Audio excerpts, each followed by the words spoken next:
এদিকে দেখো আমার বোন বেগুন পুড়ছে। এই যে ফুল গাছগুলো দেখালাম তোমাদের, এই বোনই লাগিয়েছে। আমার ছোট বোন সকালবেলা মুড়ি খাওয়ার জন্য বেগুন পুড়ে নিচ্ছে এখন বাইরে জাল দিয়ে। ওর বেগুন পোড়ার সিস্টেমটা তোমরা দেখতেই পাচ্ছ।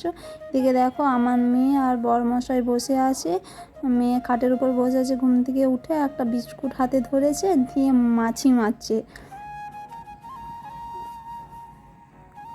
দেখছো কেমন করে মাছি মারছে। Hello friends, good morning. তোমরা সবাই কেমন আছো? আশা করি ভালো আছো। আমরাও খুব ভালো আছি। আরও একটা ফ্রেশ ব্লগ নিয়ে তোমাদের সঙ্গে চলে এলাম। আশা করি ব্লগটা তোমাদের ভালো লাগবে, শেষ পর্যন্ত দেখতে থাকো স্কিপ না করে। আর এদিকে দেখো আমার বড় বোন দাঁড়িয়ে আছে আমার কাছে।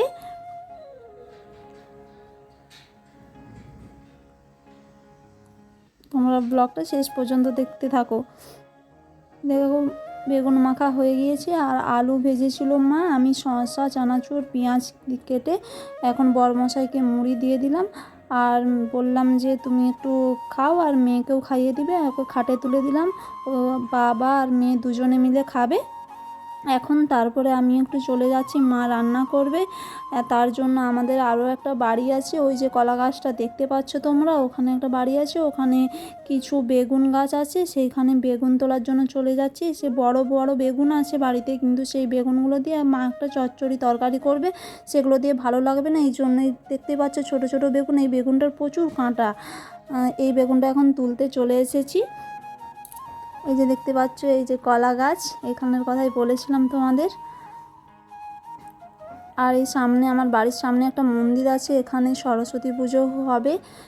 আমি ব্লগটা অনেক দিন পরেই ছাড়ছি, এই জন্য লেট করেই ছাড়ছি, এই জন্য সরস্বতী পূজা তো পেরিয়ে গেছে। আর এগুলো আমাদের গরু।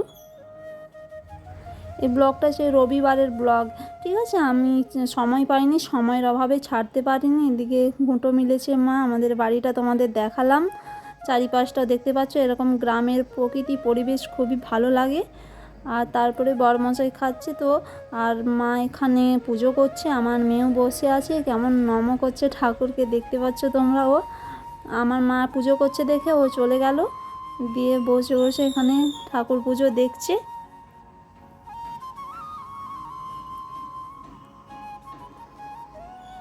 তারপরে আমি বরমশাইয়ের কাছে চলে এলাম, বললাম তোমার সঙ্গে একটু মুড়ি মেখে দাও, আমি খেয়ে নেবো একসঙ্গে। আমি আর মুড়ি খাবো না, তোমার সঙ্গে অল্প করে খেয়ে নিচ্ছি। তারপরে আমরা মুড়ি টুড়ি খাওয়া হয়ে গেল। তারপর বরমশাইয়ের গাড়িটা একটু ধোয়ার জন্য চলে এসেছি। আমি বলছি চলো, তোমার গাড়িটা প্রচুর নোংরা হয়েছে, ধুয়ে দেবো, দুজনে মিলে ধুয়ে নেব। দিয়ে বরমশাই আমি দুজনে মিলে গাড়িটা এখন ধুয়ে নিচ্ছি।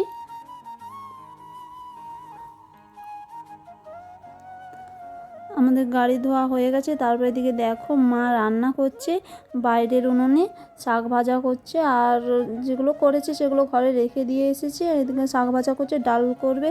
আজকে আমরা একটু দুজনে তাড়াতাড়ি করে বেরিয়ে যাব বাইরে। এই দেখো আমরা চলে এসেছি, চারিদিকে প্রকৃতিটা দেখো, এটা খুবই সুন্দর। আমি আমার ভিডিওটা এখানেই শেষ করছি। যদি ভিডিওটা ভালো লেগে থাকে তাহলে চ্যানেলটাকে সাবস্ক্রাইব করে দিও। Tata, bye bye.